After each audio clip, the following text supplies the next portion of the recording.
സ്വാഗതം. ഇന്ന് നമ്മൾ അധികം വാർത്തകളിലൊന്നും ഇടം നേടാതെ പോയ, എന്നാൽ ശരിക്കും ഞെട്ടിക്കുന്ന ഒരു കേസിൻ്റെ ഉള്ളറകളിലേക്കാണ് പോകുന്നത്. 2013 തൃശ്ശൂരിൽ നടന്നൊരു സംഭവം, ഒരു ബാർബർ ഷോപ്പിലെ കൊലപാതകം. അപ്പോൾ നമുക്കിതിലെ സംഭവങ്ങളും അന്വേഷണ വഴികളും ഒക്കെ ഒന്ന് വിശദമായിട്ട് നോക്കാം, അല്ലേ? നിങ്ങൾക്കായി ഞങ്ങൾ ശേഖരിച്ച വിവരങ്ങൾ ഇതാ. സംഭവം നടക്കുന്നത് തൃശ്ശൂർ ഷൊർണൂർ സംസ്ഥാന പാതയിലാണ്, വിയൂർ പവർ ഹൗസ് ജംഗ്ഷൻ. എപ്പോഴും നല്ല തിരക്കുള്ള ഒരു റോഡരികിലെ ബാർബർ ഷോപ്പാണിത്. രാത്രി ഏകദേശം ഒരു 8:30 മണിയായി കാണും. അപ്പോൾ കടയുടെ ഷട്ടർ പകുതി താഴ്ത്തിയിട്ടുണ്ട്, ഉള്ളിൽ ലൈറ്റും കത്തിക്കിടക്കുന്നു. ഇത് കണ്ടപ്പോൾ അയൽവാസികൾക്കൊരു സംശയം. അവരാണ് അങ്ങോട്ട് ചെന്ന് നോക്കുന്നത്. അപ്പോൾ കാണുന്ന കാഴ്ച എന്താണെന്ന് വെച്ചാൽ, കടയുടമയായ ബാർബർ കഴുത്തിൽ ആഴത്തിൽ മുറിവേറ്റ് തൻ്റെ കസേരയിൽ തന്നെ മരിച്ചു കിടക്കുന്നു. വളരെ ഭീകരമായൊരു കാഴ്ചയായിരുന്നു അത്. അതെ, തുടക്കത്തിൽ പോലീസിന് ശരിക്കും മുന്നോട്ടു പോകാനൊരു വഴിയുമില്ലായിരുന്നു. വലിയൊരു ആശയക്കുഴപ്പമായിരുന്നു. കാരണം ഇത്രയും തിരക്കുള്ളൊരിടം, തൊട്ടടുത്ത് മറ്റു കടകളൊക്കെയുണ്ട്. എന്നിട്ടും ആരും അറിയാതെ എങ്ങനെ ഒരാളെ കൊലപ്പെടുത്തിയിട്ട് അവിടുന്ന് രക്ഷപ്പെടാൻ സാധിക്കും? ഒരു ബഹളമോ നിലവിളിയോ ഒന്നും ആരും കേട്ടില്ലെന്നാണോ പറയുന്നത്? ഇല്ല, അതാണ് അത്ഭുതം. ഒരു ഒച്ചപ്പാടും കേട്ടിട്ടില്ല. മൃതദേഹം കാണുന്നതുവരെ ആരും ഈ കൊലപാതക വിവരം അറിഞ്ഞില്ല. അപ്പോ ആദ്യഘട്ടത്തിൽ വ്യക്തമായ തെളിവുകളില്ല, സാക്ഷികളില്ല. അന്വേഷണം ശരിക്കും വഴിമുട്ടിയെന്ന് തന്നെ പറയാം. ഓ, അപ്പോൾ സാക്ഷികളോ തെളിവുകളോ തുടക്കത്തിൽ ഇല്ല. പിന്നെ എവിടെ നിന്നാണ് പോലീസ് അന്വേഷണം മുന്നോട്ട് കൊണ്ടുപോയത്? എന്തെങ്കിലും ഒരു ചെറിയ സൂചനയെങ്കിലും കിട്ടി. പക്ഷേ അതിന് കുറച്ചധികം പരിശ്രമിക്കേണ്ടി വന്നു. അന്വേഷണ സംഘം പല യൂണിറ്റുകളായി തിരിഞ്ഞു. പരിസരത്തുള്ളവരോടും കടക്കാരോടുമൊക്കെ വളരെ വിശദമായി സംസാരിച്ചു. വീണ്ടും വീണ്ടും ചോദിച്ചു. ആദ്യമൊന്നും ആരും കാര്യമായിട്ടൊന്നും പറഞ്ഞില്ല. ചിലപ്പോൾ പേടികൊണ്ടോ മറ്റോ ആകാം. പക്ഷേ പോലീസ് വിട്ടില്ല. നിരന്തരമായി ചോദ്യം ചെയ്തപ്പോ ചിലർക്ക് ഒരു കാര്യം ഓർമ്മ വന്നു. സംഭവ ദിവസം ഏതാണ്ട് ആ സമയത്ത് കടയുടെ മുന്നില് ഒരു ചുവന്ന നിറത്തിലുള്ള ബൈക്ക്, അത് പാർക്ക് ചെയ്തിരുന്നത് കണ്ടിരുന്നു എന്ന്. ഓ, ഒരു ചുവന്ന ബൈക്ക്?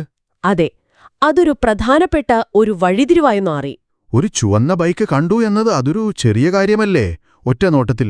അതെങ്ങനെ ഇത്രയും വലിയൊരു കേസിൽ നിർണായകമായി? ശരിയാണ്, ഒറ്റനോട്ടത്തിൽ അതൊരു ചെറിയ തുമ്പാണ്. പക്ഷെ വേറെ ഒരു തെളിവും കയ്യിലില്ലാത്ത അവസ്ഥയിൽ പോലീസ് ആ ബൈക്ക് കേന്ദ്രീകരിച്ച് അന്വേഷിക്കാൻ തീരുമാനിച്ചു. അവരൊരു നിഗമനത്തിലെത്തി.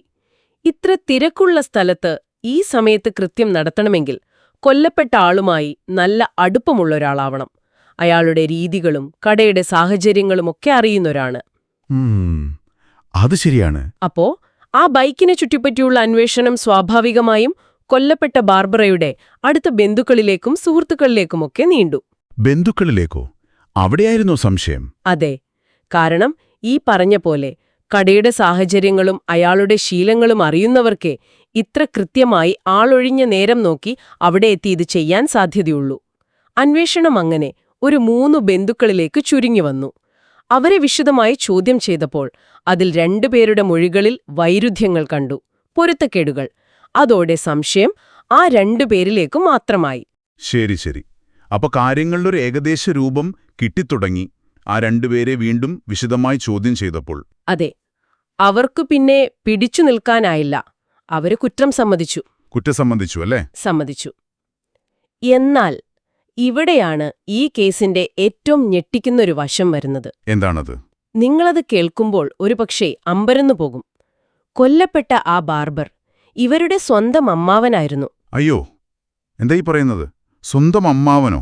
അതെ, സ്വന്തം സഹോദരിയുടെ മക്കൾ, സഹോദരീപുത്രന്മാരാണ് ഈ കൃത്യം ചെയ്തത്. എന്തിനു വേണ്ടി? എന്തായിരുന്നു കാരണം? കാരണം കേട്ടാൽ നമ്മൾ വീണ്ടും ഞെട്ടും. അമ്മാവന്റെ കഴുത്തിലുണ്ടായിരുന്ന ഒരു സ്വർണമാല, ഏതാണ്ടൊരു 3.5 പവൻ വരും. അത് മോഷ്ടിക്കാൻ വേണ്ടിയായിരുന്നു അവർ ഈ കൊടും ക്രൂരത ചെയ്തത്. വിശ്വസിക്കാൻ പറ്റുന്നില്ല. ഒരു മാലയ്ക്ക് വേണ്ടി സ്വന്തം അമ്മാവനെ? അവർക്ക് ചില സാമ്പത്തിക ബുദ്ധിമുട്ടുകൾ ഉണ്ടായിരുന്നു എന്നൊക്കെയാണ് പിന്നീട് മൊഴി നൽകിയത്. എന്നാലും ഇത്.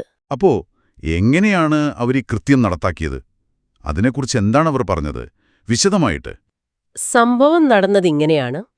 അന്ന് വൈകുന്നേരം ഈ 2 പേരും അമ്മാവന്റെ കടയിലെത്തി. ഒരാൾ ആദ്യം അമ്മാവനെക്കൊണ്ട് മുടി വെട്ടിപ്പിച്ചു.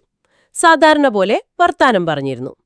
അത് കഴിഞ്ഞ് മറ്റേയാള് ഒരു തമാശ രൂപേണ പറഞ്ഞു, എന്നാൽ ഞാൻ അമ്മാവന്റെ മുടി ശരിയാക്കിത്തരാമെന്ന്. ഉം. ഇതിലൊരു ചതി ഒളിഞ്ഞിരിപ്പുണ്ടായിരുന്നു. കാരണം അവിടെ ഒരു കാര്യമുണ്ട്. ഈ അമ്മാവൻ മുടി വെട്ടാനായി കസേരയിലിരിക്കുമ്പോൾ ചെറുതായി ഒന്ന് മയങ്ങുന്നത് പതിവായിരുന്നു. ഓ, അങ്ങനെയൊരു ശീലം ഉണ്ടായിരുന്നോ? അതവർക്കറിയാമായിരുന്നോ?